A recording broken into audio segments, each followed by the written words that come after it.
안녕하세요. 낭낭이입니다. 제가 요즘 사람과의 관계에서 감정적 어려움을 겪고 있다 보니 읽고자 하는 책들이 마음 관련 책이네요. 마음속에 일렁이고 있는 슬픈 생각과 부정적 감정에서 벗어나고픈 생각으로 손은 분주히 마음 관련 서적으로 향하고 있습니다. 여기 관계를 망치는 사람들을 위한 심리 처방전이라는 책은 몇 가지 상담 사례들에 대해 분석하고 상황에 맞는 적절한 피드백을 제시해주고 있습니다. 이 책은 보시는 바와 같이 파트 1 자신과 잘 지내기, 파트 2 관계 속에서 자기 찾기, 파트 3 가까운 사람과 친밀감 유지하기, 파트 4 사람과 사람 사이 관계 맺기, 파트 5 관계 속에서 성장하기, 이렇게 5파트로 나눠져 있는데요. 제가 오늘 여러분에게 읽어드리고 싶은 부분은 파트 1 자신과 잘 지내기에서 외로우니까 사람이다 입니다.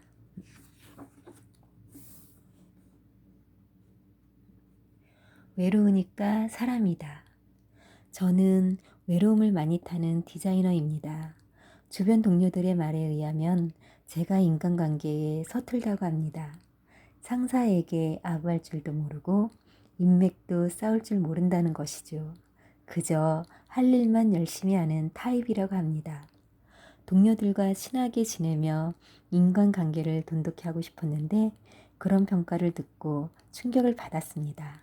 하지만 지금처럼 꿋꿋하게 저만의 길을 가고 싶기도 합니다. 관계에서 의존한다는 것은 무엇인지, 독립적인 인격은 무엇인지, 어떻게 해야만 정상적인 인간관계를 맺을 수 있는지 묻고 싶습니다. 외로움과 분노. 사례 속 디자이너의 질문을 듣고 한 장면이 떠올랐다. 한 사람이 고개를 떨구고 골목을 걷고 있는데 주변 사람들은 모두 흐릿한 그림자로만 보인다. 고개를 떨구고 걷던 사람이 갑자기 소리를 치는데도 주위에 누구도 반응을 보이지 않는다. 주변은 모두 정지되어 있고 이 사람만 움직인다. 다르게 보면 주변은 움직이는데 이 사람만이 가만히 있는 것처럼 보인다. 동료들과 친하게 지내며 인간관계를 돈독히 하고 싶어 하는 저였는데 그런 평가를 듣고는 충격을 받았습니다. 이제는 꿋꿋하게 혼자서 저만의 길을 가려고 합니다. 라는 말에는 분노가 깔려 있기도 하다. 주변인의 평가에 대립각 관계를 세운 것인데 당신들이 나에게 상처를 주었으니 나도 상대하고 싶지 않다. 나만의 길을 가겠다. 그 길이 힘들 수도 있지만 멋지게 이 길을 가는 모습을 보여주겠다. 지금 주변 세계는 나와 무관하다. 이 세계는 나에게 좋은 영향을 주지 않는다. 그 안에는 나에 대한 부정적인 평가가 많다. 이 세상은 나에게 상처를 주고 서운하게 하고 외롭게 한다. 라는 심리작용이다. 이런 상황에 직면한 사람의 심리를 장덕분 작가는 저서에서 사랑하는 친구야, 밖에는 아무도 없고 당신만 있어요. 라고 표현했다. 혼자만 있는 상황에서는 절대 인간관계에 흥미를 느낄 수 없다는 의미이다. 의존과 독립적인 인격은 무엇이 다른가? 무엇이 의존이고 무엇이 독립적인 인격인가? 의존이란 노력 없이 다른 사람에게서 원하는 모든 부분을 지원받는다는 뜻이다. 정신적으로든 경제적으로든 삶의 의존은 모두 같은 의미로 해석된다. 독립된 인격을 가진 사람은 의존하지 않는다. 의존이라는 말에는 책임감이 없다. 자기 결정이 없고 자기 의견이 없으며 모든 것을 다른 이에게 의지한다. 대신 자신은 아무것도 하지 않는다. 그야말로 목에 큰 떡을 매단 사람이다. 목에 떡이 매달려 있는데도 손으로 들어 올리는 것조차 귀찮아서 결국 굶어 죽는다는 이야기이다. 의존의 매우 극단적인 예이다. 일상에서 타인을 의존하면 삶의 책임감이 떨어진다. 삶이나 타인과의 관계에서 그 어떤 노력이나 역할도 하지 않는다. 정신적 의존은 더 큰 문제이다. 정신적 쾌락과 안정을 다른 사람을 통해 실현하려는 의지를 보인다. 예를 들어 혼자 있기 두려울 때 누군가 자신을 달래주고 위로해주기 바란다. 또 누군가가 자신이 공황에 빠지지 않게 지켜봐 주길 바란다.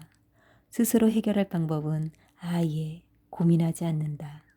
또 다른 정신적인 의존은 다른 사람의 인정과 긍지를 구한다. 만약 외부에서 인정받지 못하면 자신이 무능한 사람이며 존재 가치가 없는 사람이라고 여긴다. 그럼 독립된 인격이란 무엇일까? 자신이 누구인지, 자신이 할 수 있는 일은 무엇인지, 어떤 일에서 다른 사람의 도움을 받아야 하는지, 어떤 일이 나의 것이고 어떤 일이 남의 것인지를 아는 것이다. 독립적 인격은 자기 감정을 정상적이든 트라우마에서 기인한 상실감이든 스스로 처리하고 직면하려 한다. 가끔 패닉 상태에 빠지더라도 방법을 모색하고 대처할 능력을 키운다. 쉽게 말해 독립된 인격은 자신이 누구인지, 무엇을 할 수 있는지, 자신이 해나가야 할 일이 무엇인지 안다는 것이다. 자신의 과업은 오직 자신만이 할 수 있고 다른 사람은 도와주기만 할 뿐 자신을 대신할 수 없다고 믿는다. 의존과 독립은 모순이며 충돌이다. 실제 사례를 살펴보면서 이해해보자. 상담실에 한 여성이 방문한 적이 있다. 그녀는 유능하지만 의존적이었다. 특히 남편에게 의존해 자신의 필요가 만족이 되는 과정에서 사랑받는다고 느꼈다. 어느 날 남편이 미국에 출장을 갔는데 집의 수도관이 망가졌다. 그녀는 습관적으로 미국에 있는 남편에게 전화를 걸었다. 남편은 경비실에 전화해서 수리하면 된다고 말했다. 하지만 그녀는 남편에게 경비실에 전화해서 고치게 하라고 했다. 자신이 직접 그 일을 하면 부부관계에서 남편에게 사랑받고 보살핌을 받는 느낌이 깨진다고 생각한 것이다. 직접 일을 하며 자립하는 방식은 이 여성에게 좌절감을 안겨준다. 어릴 적 부모님의 보살핌을 받지 못해 무슨 일이든 직접 처리했던 생활이 되살아나 외로움과 슬픔을 느낀다는 것이다.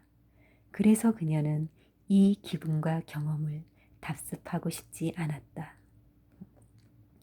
왜 부정적 자기애에 빠질까? 인터넷에 혼자서 어떤 일을 할 수 있는지로 고독지수를 평가하는 사이트가 있었다. 문제는 총 13가지 항목으로 되어 있는데 가장 고독지수가 높은 문항은 혼자 병원에 가서 수술을 받는 것이었다. 누군가 혼자 병원에 가야 하고 수술을 받아야 한다면 누구든지 그가 외롭다고 느낄 것이다.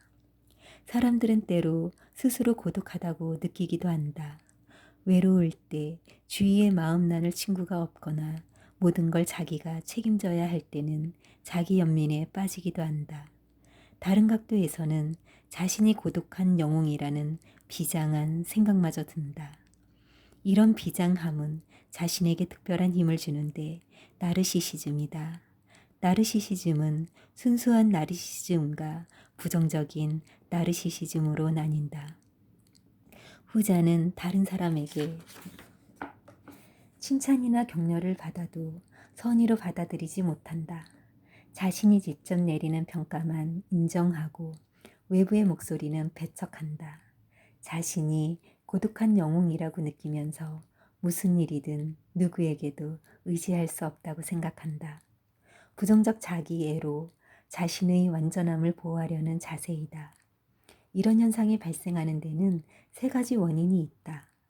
첫째, 성장 과정에서 자신의 가치를 제대로 인정받은 적이 없기 때문이다. 어릴 때 어떤 격려도 받지 못했고 어떤 일이나 관계에 집중해도 인정받지 못했다. 남을 위해 희생해야만 가치를 인정받았다면 부정적인 자기애에 빠질 수밖에 없다. 자기 연민의 다른 수단이다. 둘째, 성장 과정에서 안전한 애착 관계가 제대로 구축되지 않았기 때문이다. 안전한 애착 관계란 혼자서도 즐겁게 놀고 다른 아이들과도 잘 어울리며 성취감과 만족감, 즐거움을 얻는 것이다. 또한 엄마를 보고 기뻐하며 팔을 벌려 품에 안기는 상호작용에서도 큰 만족과 기쁨을 얻는다.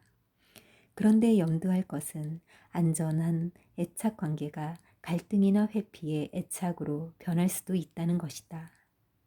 엄마가 아이를 두고 외출하면 아이는 엄마가 자신을 원하지 않는다고 생각한다.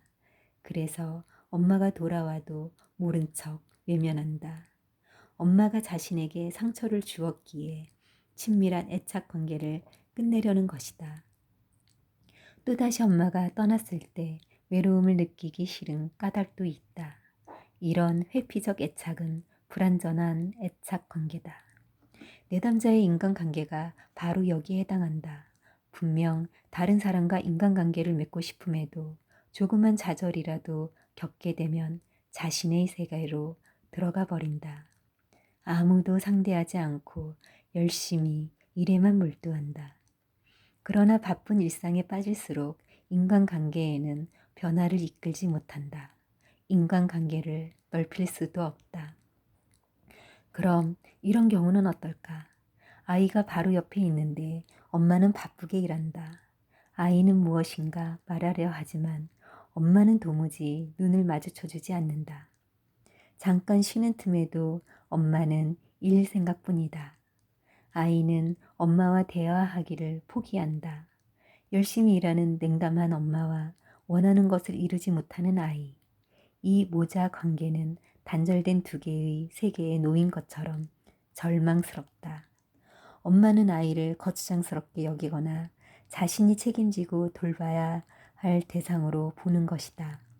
반면 아이는 엄마를 자신에게 대꾸하지 않는 사람, 자신이 필요로 하는 모든 것을 거부하는 사람으로 단정한다. 디자이너의 인간관계는 이처럼 냉랭하게 상호작용을 거부하고 있다.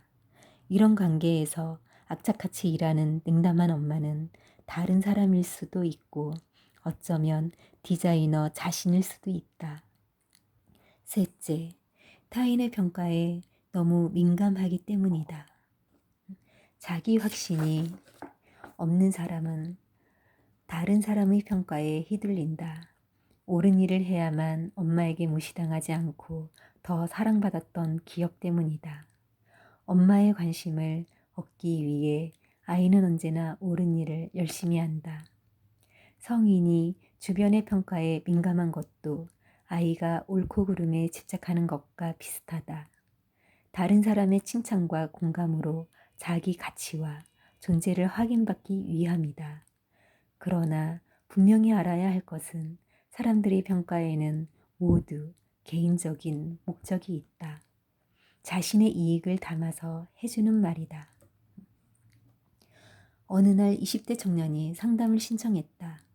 그는 왠지 모르게 사람들이 자신을 싫어하며 험담한다고 생각했다. 자신은 아무 잘못도 하지 않았으며 다만 사람들에게 친절하고 상대의 말에 호응해 준 것뿐이라고 했다.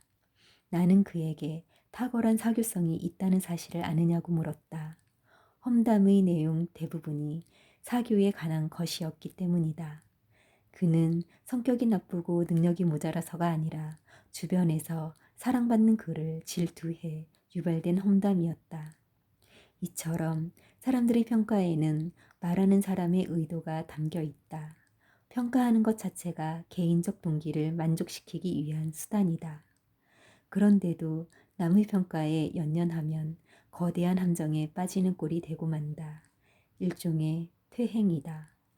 남의 평가를 의식하는 사람은 그 평가에 절망하는 순간 공격성을 띈다. 사람이라면 아주 자연스러운 반응인데 마음의 갈망이나 욕구가 충족되지 않으면 좌절에 부딪히고 이를 표출하려 들기 때문이다.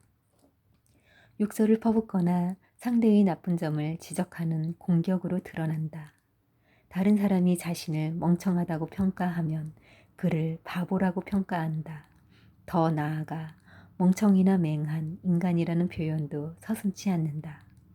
수동적인 공격은 매사에 비협조적이며 불만을 제기한다. 타협하지 않고 모든 사람을 악인으로 간주하는 것이다. 인간관계를 이해한 몇 가지 차관점. 나르시시즘은 과도기적 현상이다. 과도기의 사람들은 다른 사람들과 관계 맺을 때 자신의 공격성을 푸는 패턴을 이어간다. 타인의 평가를 수용하기보다는 반감으로 상대를 대한다. 이런 공격성과 예민함이 다른 사람들과의 관계를 가로막는다.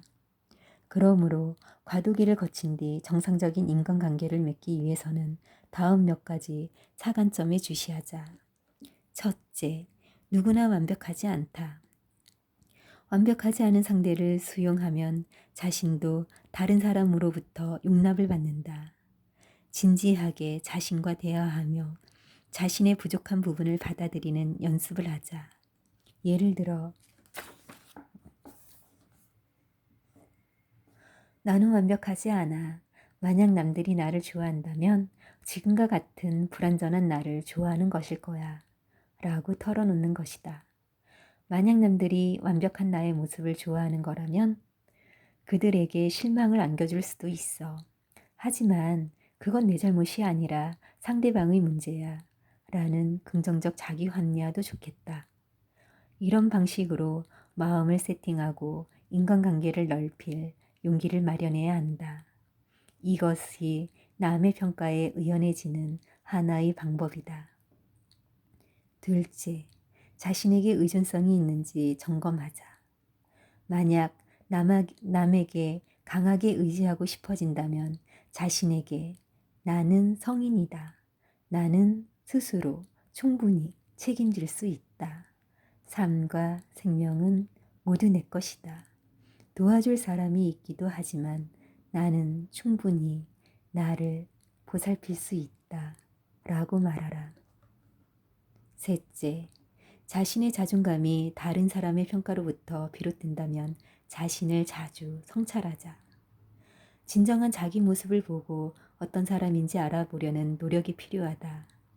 이 과정에서 남들의 평가에는 그들의 주관적인 소망과 동기, 목적이 담겨 있다는 사실도 깨달아야 한다. 그로 인해 누구도 모든 사람을 만족시킬 수 없고 그럴 필요도 없다는 것을 알게 된다. 우리는 다른 사람의 평가와 스스로 내리는 평가 사이에 경계선을 그어야 한다.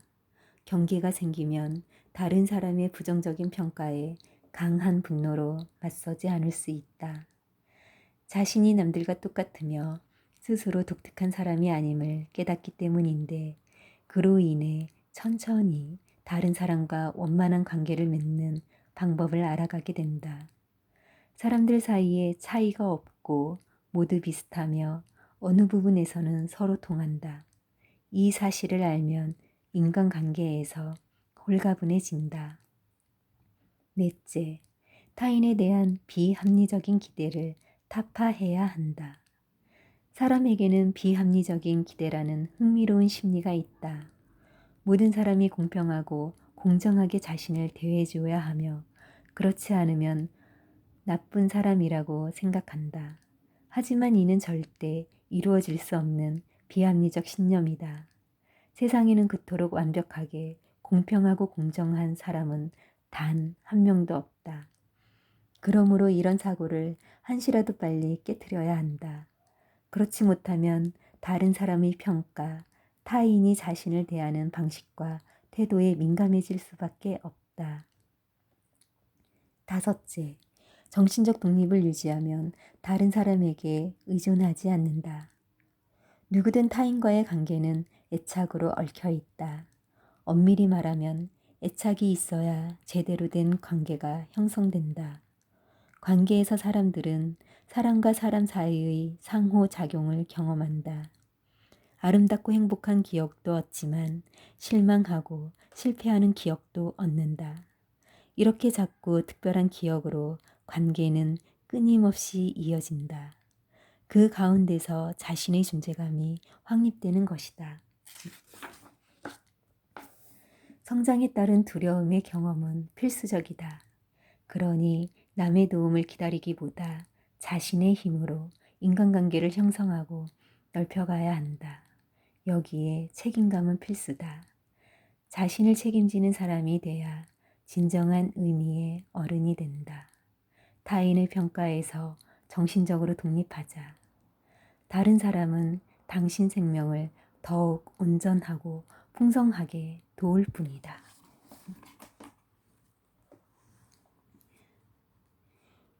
이 책을 읽어보면 여러 상담 사례들을 분석하는데 한 가지 공통적인 것이 있습니다.